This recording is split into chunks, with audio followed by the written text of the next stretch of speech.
Hello, brothers and sisters. I would like to open this video by thanking you for taking a few minutes to watch this video. I know that we're in a time that there are so many other videos you could be watching. We are now the most distracted generation in history. There's so much noise, so much different funny videos, videos about different subjects. So if you're taking the time to listen to this, I do appreciate it. I'm not going to take long, but I just want to explain something that I know that's extremely important. It's important, but most of us don't even know about it. Most of us don't even know that we don't know, but it's extremely important. Currently, first of all, there are those who would accuse me of speaking truth with me. I'm advocating racism. I am not a racist. I sincerely believe racism is a result of a small mind. This is about liberation of the mind, is what I speak about. Many of us are actually within a state that's called thinking without actually thinking. And this, no one has been, all of the masses are kept within this state by the ruling elites. But no one is more captured within this state more than black people are. We function, generally speaking, black people, millions of us, we function based upon narratives from the white society. Their narratives becomes our reality. I'll give you an example. So often you hear a black person says, I wish that black lives mattered to black people. But a black person who's saying that, he's not able to confirm that statement. He is functioning based upon that statement because that's what the white society says. Sometimes we hear black people says, if I marry a white spouse, I'll be treated better. But actually, race is not a factor for how a spouse will treat you. The factors for how a spouse treats you, it's their upbringing, their religious background, their culture, a history of abuse, their relationship with a parent of the opposite sex. All of those things are factors for how people treat you. But millions of black people insist that they'll be treated better if they had a white spouse. That's because black people are reacting. We're reacting to the narratives, to the white man's propaganda.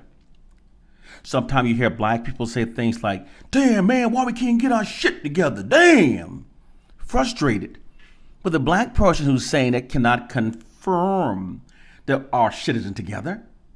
They're responding and functioning based upon the narratives that the white society creates. When black people says, we are worst enemies, no black person is able to confirm his negative assessments about our racial group.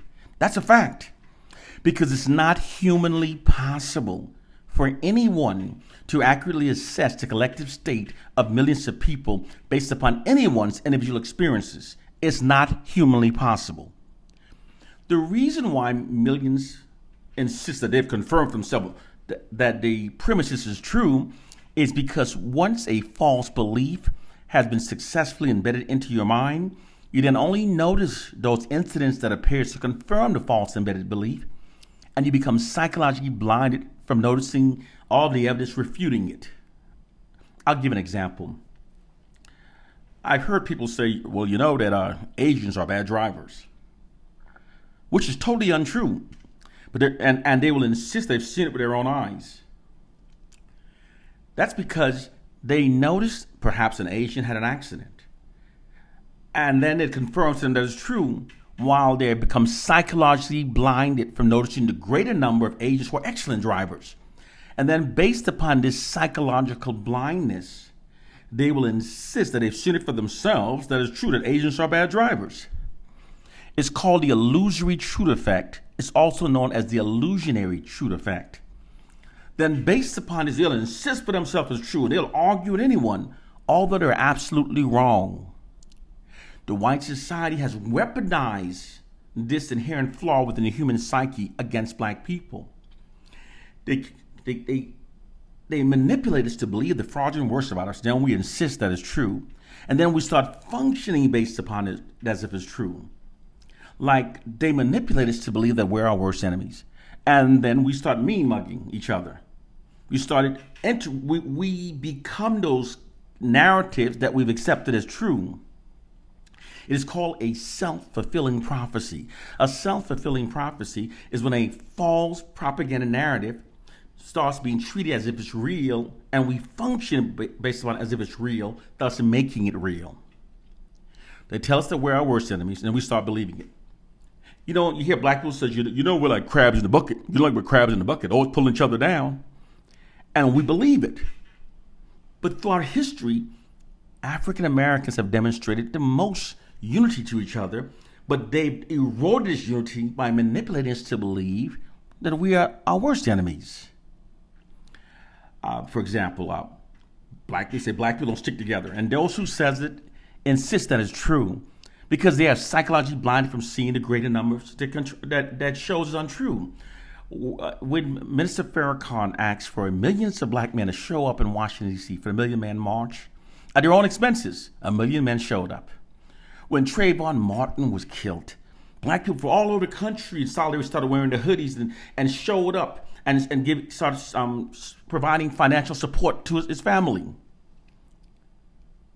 During the 1960s, African Americans' unified protest was unprecedented and it still remains unrivaled by any other group in U.S. history. So they started inundating us with propaganda that manipulates us to believe that we're our worst enemies. First, it was an entire system they used to diffuse the black anger, the black rebellion.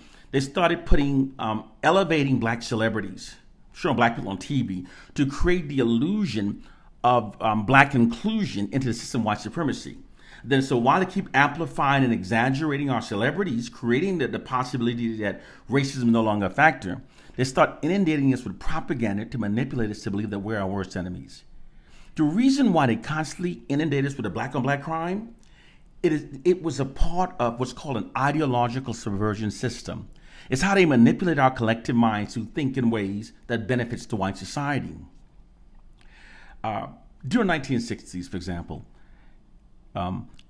African Americans agreed that our worst enemies were white oppressive forces. Today, millions now insist that we're our worst enemies. During the 1960s, millions of African Americans were demanding liberation. Today, most black people no longer yearn for black liberation. They merely yearn for a comfortable position within the system of white supremacy. Our collective minds have changed in ways that benefits the white society. It's always by deliberate design when the oppressed mind has changed in ways benefiting their oppressors. And they keep our minds dumbed down and distracted by having us believing that it's through the Willie Lynch myth. The Willie Lynch myth is being used to distract us from the truth. Because in order for a people to liberate themselves, they must gain a clear, concise, and accurate understanding of their plight and condition. Because if not, all of their liberating strategies that stem from their misunderstandings will be flawed. So they use Willie Lynch to mislead us. But our minds have been deliberately shaped through the white society's monopoly over information that is fed into our minds. The white society feeds information into the black people's minds 24/7, 7 days a week. If you don't believe that they're exploiting this monopoly over the content that's fed into our minds to manipulate us to think in ways that preserves and protects the interests of the white society, you are extremely naive. They have your mind dumbed down and distracted from seeing our reality. Although the white government publicly professes equality for black people, the white government is actually unrelentingly committed to the preservation of its nation's white social dominance over the black population. There's also an immense concern of massive unified black retribution that secretly exists among the ruling elites, given the white society's long history of brutally mistreating black people. This commitment to maintaining white dominance and this fear of black retribution resulted in the white society deploying psychological warfare to manipulate us. They even, for example, they create these narratives, and their power over narratives, they're able to weaponize it against us. I'll give you another example. They created the narrative that most black people live by a no snitching policy. We don't believe in telling the cops. And they made it sound admirable. We don't snitch. But the reality is, since the abolishment of slavery, African Americans have always reported crime to law enforcement. But by making us believe that we have a no snitching policy and it's part of the black culture, many black people stop reporting crime. And when we stop reporting crime, it makes conditions within our communities worse. So you see how they weaponize against us? They created the narrative, our behaviors align with the narrative, and therefore it creates destruction. Their false narratives that our minds aligns to works like a weapon of mass destruction to the black population, and we don't even understand it. Like they created a narrative, for example, that we made the N-word ours, and using it now empowers us. And they did this to us because words have power over the subconscious mind. We function based upon the words we repeatedly call ourselves. This is why men who call themselves thugs are more likely to engage in a fight than to avoid one. It's why women who call themselves bitches often become stubbornly unreasonable. Words have power over our subconscious mind. And they condition us to call ourselves by the N-word because it conditions us to perceive ourselves through a false inherent inferior identity that aids the white society in maintaining its social dominance over black people. As long as we are self-identifying as N-word, we'll always be subordinates to the white society. They took the N-word and they disguised submission as empowerment. And now there's so many of us saying it that we've normalized it. But the fact is, the dumbest thing a black man can say is that he's a real nigga. Dumb. But millions of us are saying it. We've been socially engineered to think in ways that are against our own self-interest and instead in ways serving the white society. And when we try to teach our people, to wake up our people, many said, you must not believe in God. You know God's going to protect us. Jesus is going to save us. But the reality is, Jesus didn't save us from slavery. Jesus hasn't saved us from the thousands of us who were lynched. Jesus didn't save the millions of us who were killed by the white society. Jesus don't save us when we're being killed by cops. Insanity is doing the same thing over and over and expecting a different result. We keep just holding on saying Jesus, but we're not. It's because we're not thinking. We're trapped within a state called thinking without actually thinking. And here's the reality. If you look at, have you ever researched the history of those who actually wrote the Bible? Holy of the scriptures say this is the word of God, but study who wrote it. The Bible was in fact written by ungodly Romans who routinely engaged in massive orgies and dead sports. The man whose name is on the King James Version, he was a vulgar man, the King James. And when they converted Africans into their religion, it was not to save our souls so we would join them in heaven in the afterlife.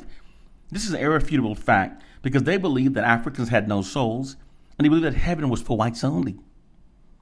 The true reason for the conversion was to instill the myth of a white God into our mind. This makes us believe that whites are inherently closer to God and therefore are superior. So therefore, on a subconscious level, it makes us subservient towards whites because God looks like white people. They're closer to God. It's now been more than 400 years, and they're working to keep our minds dumbed down and distracted. And the way they do so is this type of logic, this way of speaking that I'm presenting. They don't allow this to come to the masses. They elevate their puppets, their ignorant puppets. We are now a people who celebrate entertainers, black entertainers, who gets on national media platforms, sagging their pants, perpetuating the worst stereotypes about us, calling our people by the N-word, calling our women bitches. And we're celebrating them because they're making lots of money. We said, wow, man, we praise these rappers because they live in mansions and they're wealthy. All we look at is the wealth, but we don't realize that they've made their wealth denigrating us. This has created a culture of sellouts. No one's speaking truth to power anymore. We are under a system they created in response to the unprecedented unified black protests. They deploy disinformation against us that shapes our minds in ways that benefits the white society. Those black people who speak negatively about us cannot confirm it. Those false beliefs were embedded into our minds by the white society. Black people say, we're like crabs in the bucket. Like crabs in the bucket. That's the result of white propaganda.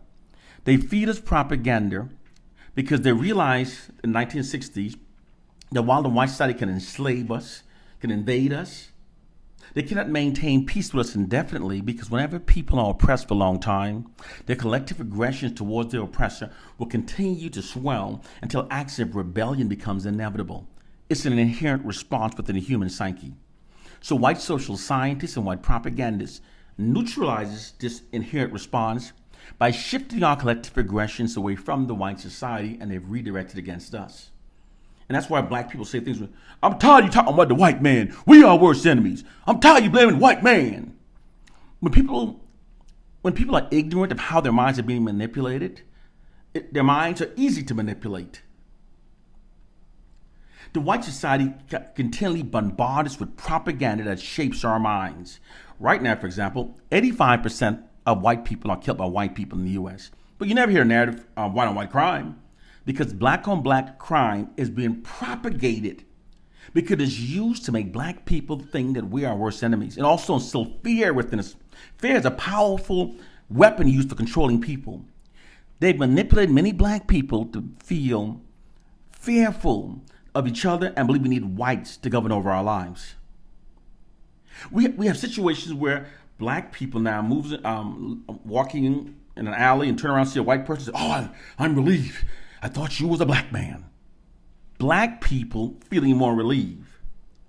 We even see this in the jokes of our comedians. You know, comedians get on television and they're on stage and say, "I prefer white friends over black friends because at least white friends pay their bills back. At least white friends do you this way." We are not functioning based upon true reality. We are not functioning based upon an accurate interpretation of the relationship shared between us and the white society. We are instead functioning based upon false narrative that's been bedded into our minds that makes us think and behave in ways that benefits the white society. And we must learn it, understand it, in order to overcome it. Our minds have been socially engineered. We are not the N-word. We never made it ours. And we are not our worst enemies. Brothers and sisters, time to wake up.